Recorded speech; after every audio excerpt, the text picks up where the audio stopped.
అమ్మవారితో మానబంధాలు సిరీస్లో కిందటిసారి ఒక ముత్తైదు ఒక ఇల్లాలింటికి రావడం, పెరుగన్నం తినడం, ఆవిడ పసుపు కొమ్ములు ఇచ్చి గ్యాస్ ఆపేనా లేదా అని వంటింట్లోకి చూసుకుని వచ్చే లోపల కిందకి వెళ్ళిపోవడం, తర్వాత కనపడకపోవడం జరిగింది. మరి ముందుకు సాగిద్దామా ఈ కథ? కొంచెంసేపు ఇల్లాలు అక్కడి నుంచి ఆలోచించింది. ఎవరు ఆవిడ? ఎందుకు వచ్చింది? నాకెందుకు ఆవిడ్ని ఆదరించాలని అనిపించింది? పెరుగన్నం పెట్టాలని అనిపించింది? నాకు ఆ వాత్సల్యం ఎందుకు కలిగింది అని చాలాసేపు ఆలోచించింది. కానీ ఆవిడకి ఏమీ తోచలేదు. ఏమోలే, పరిచయం చేసుకుందామని వచ్చారేమో, మంచిదే కదా అని అనుకుని ఆవిడ ఇంటికి వెళ్ళిపోయి ఆవిడ మామూలు పనులలో పడిపోయింది. ఇలా మామూలుగా ఇంట్లో వాళ్ళకి ఆ రోజు జరిగిన సంఘటన ఆవిడ చెప్పడం జరిగింది. ఆ తర్వాత ఆవిడ 3 రోజులు అయ్యాక, ఇది November 30th జరిగిందని నేను మీకు ఇంతకుముందు ఎపిసోడ్లో చెప్పాను. కరెక్ట్గా December 3వ తారీఖు రాత్రి ఈవిడ నిద్రపోయాక కలలోకి సరిగ్గా ఎవరైతే ఆ రోజు వచ్చి పెరుగన్నం తిన్నారో ఆవిడ కల్లోకి వచ్చింది. వచ్చి ఆవిడని లేపినట్టుగా ఆవిడకి అనిపించింది. అనిపిస్తే, ఓహో మీరు ఇప్పుడు వచ్చారా ఏంటి, ఇప్పుడు వచ్చారు, మీరు ఆ రోజు అట్లా వెళ్ళిపోయారు, నాకు కనిపించలేదు, మిమ్మల్ని నేను వివరాలు ఏమీ అడగలేదు, మీరు ఎక్కడుంటారు అని ఆవిడ ఆతృతతో అడగసాగింది.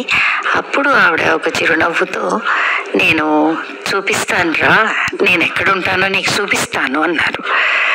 ఇక్కడ గమనించవలసిన విషయం ఏమిటంటే, December 3వ తారీఖు అంటే చాలా చలిగా ఉంటుంది ఢిల్లీలో.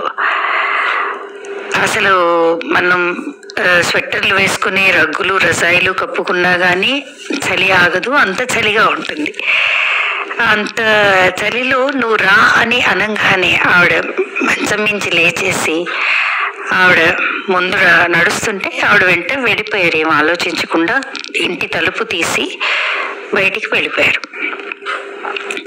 వెళ్ళిపోతే ఆవిడ ముందు చక్కగా అదే రూపంలో ఆవిడ ముందు నడుస్తున్నారు.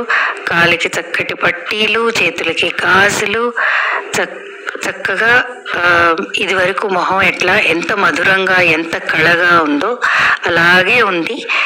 ఆవిడ ముందు నడుస్తూ ఉన్నారు, ఈ ఇల్లాలు వెనక ఆవిడ వెంట నడుస్తూ ఉన్నారు. అలా రోడ్డు మీదకి వచ్చి దాదాపు 1 కిలోమీటర్ దూరం నడిచారు. నడిచాక అక్కడ ఇక్కడ ఈ ఒక ఖాళీ స్థలం లాగా ఉంది. అక్కడ ఆ ఖాళీ స్థలం ఆవిడ చూపించి, ఈవిడికి నడవడం తప్ప ఆవిడ అటు ఇటు ఏం చూడటం లేదు.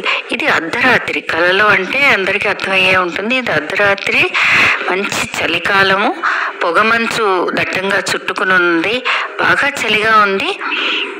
ఆవిడ అంటే షాల్ తీసుకున్నారా, స్వెటర్ తీసుకున్నారా, అవి ఏమీ గమనించకుండా ఆవిడ వెంట వెళ్ళిపోయారు. నన్ను రమ్మన్నారు, నేను ఆవిడ వెంట వెళ్ళాలి అని ఆవిడకి స్ఫురణ కలిగి వెళ్ళిపోయారు. అక్కడ 1 కిలోమీటర్ దూరం రోడ్డు మీద దాదాపుగా లేన్, మెయిన్ రోడ్ లాగానే ఉంటుంది, మామూలు వెహికల్స్ వెళ్ళే రోడ్ లాగానే. ఆ రోడ్డు మీద ఒక చోట మధ్యలో ఆగి ఆవిడ ఎడం చేతి వైపు ఒక స్థలం చూపించారు. అంటే ఖాళీ స్థలం అది. అప్పుడు ఆవిడ వైపుకి తిరిగి నాకు అప్పుడు ఆవిడ చెప్పారు, నాకు ఇక్కడ గుడి కట్టిస్తావా అని అడిగారు. అప్పుడు కూడా ఆవిడ ఇంకా ఆ తన్మయత్వంలోనే ఉన్నారు ఆ ఇల్లాలు. ఆవిడకి ఏం జరుగుతోందో అర్థం కాలేదు. గుడి కట్టించడం ఏమిటి, ఈవిడెవరు అని ఇంకా కూడా ఆ ఆలోచనలోనే ఉన్నారు. ఒక విధమైన ఒక ట్రాన్స్ స్టేట్లోకి ఆవిడ వెళ్ళిపోయారు. గుడి కట్టిస్తావా అంటే తలకాయ ఊపారు, కట్టిస్తాను అని.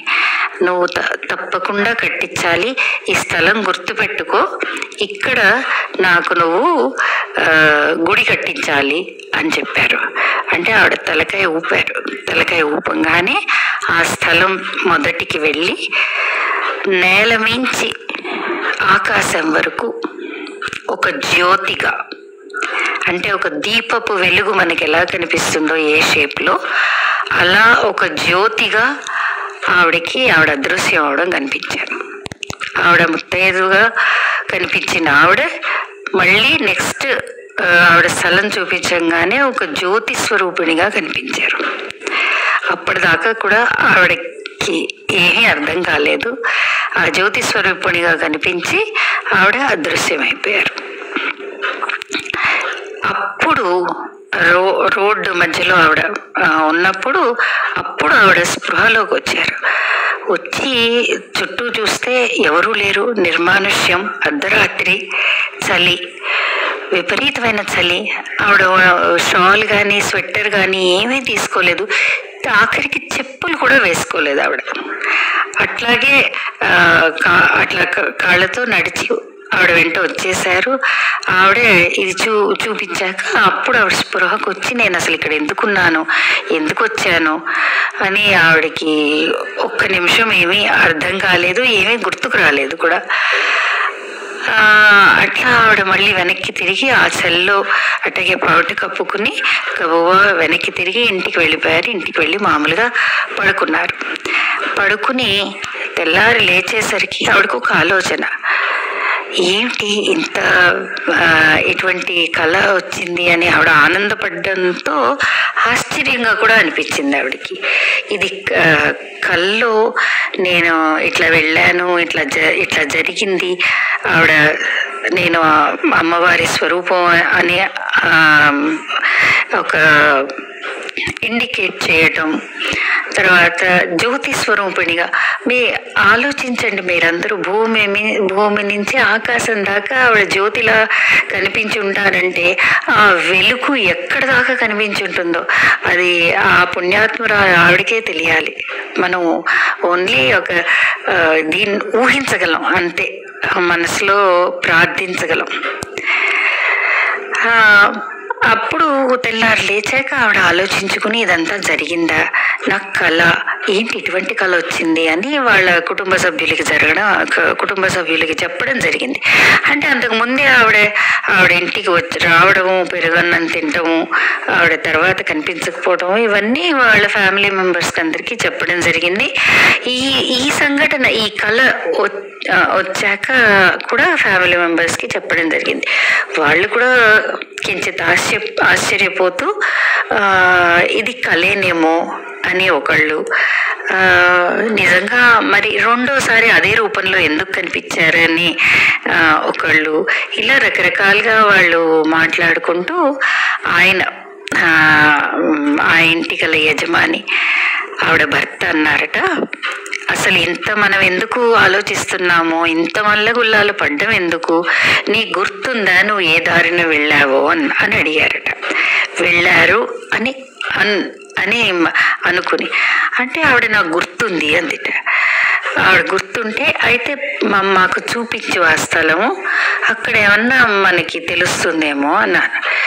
ఇప్పుడు రాత్రి ఆవిడ ఏది గమనించలేదు, ఆ స్థలం ఏమిటిని గమనించలేదు, దాని పక్కన చుట్టుపక్కల ఏమున్నాయో ఏమీ తెలియదు ఆవిడకి. కానీ ఆవిడ క్రితం రోజు రాత్రి వెళ్ళిన దోవలోనే వెళుతూ ఆ స్థలానికి చేరుకున్నాక అవును ఇదే స్థలం అని ఆవిడ గుర్తుపట్టగలిగారు. అప్పుడు వాళ్ళ కుటుంబ సభ్యులందరికీ చూపించారు, ఇక్కడే నేను చూశాను ఆవిడ్ని, నేను చూశాను, జ్యోతి స్వరూపిణిగా చూశాను నేను ఆవిడ్ని అని అనేప్పటికీ ఇంటి వాళ్ళందరూ ఒక క్షణం ఆశ్చర్యపోయి, అన్నిటికంటే ఎక్కువ ఆశ్చర్యం ఏం కలిగిందంటే వాళ్ళకి, ఏ స్థలం అయితే ఆవిడ చూపించిందో, ఏ స్థలంలో ఆవిడకి భూమి మించి ఆకాశం దాకా ఆవిడ దర్శనం ఇచ్చిందో అక్కడ ఒక చిన్న దీపం వెలుగుతోంది. వీళ్ళు వెళ్ళేసరికి ఒక గుర్తుగా, అవును నేను వచ్చాను, నేను ఇక్కడికి తీసుకొచ్చాను, నేను నీకు జ్యోతిగా దర్శనం ఇచ్చాను. అక్కడ మొదలైంది ఆ జ్యోతి స్వరూపిణి అయిన రాజరాజేశ్వరి అమ్మవారి కథ. నేను మీకు ఇవాళ ఎందుకు చెప్తున్నాను, నాకు ఎలా తెలుసు ఇవన్నీ అని మీరు అనుకోవచ్చు. మాకు ఈ గుడితో ఆ అమ్మవారితో ఎన్నెన్నో అనుభవాలు. ఇంకా మున్ముందు ఈ నవరాత్రుల్లో మీ అందరితో ఆ అనుభవాలన్నీ పంచుకుంటాను.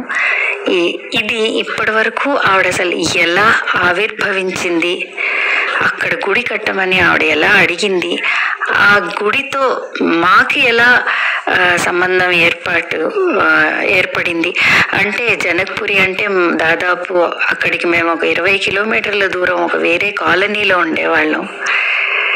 ఎట్లా ఆవిడ గురించి మేం తెలుసుకున్నాం, లేకపోతే తర్వాత ఏం జరిగింది అని నేను చిన్న చిన్న పార్ట్స్గా డివైడ్ చేసి మీ అందరితో తప్పకుండా షేర్ చేసుకుంటాను. ఆ అమ్మవారి కరుణా కటాక్షాలు అందరికీ ప్రసరించాలని మనస్ఫూర్తిగా కోరుకుంటూ సెలవు.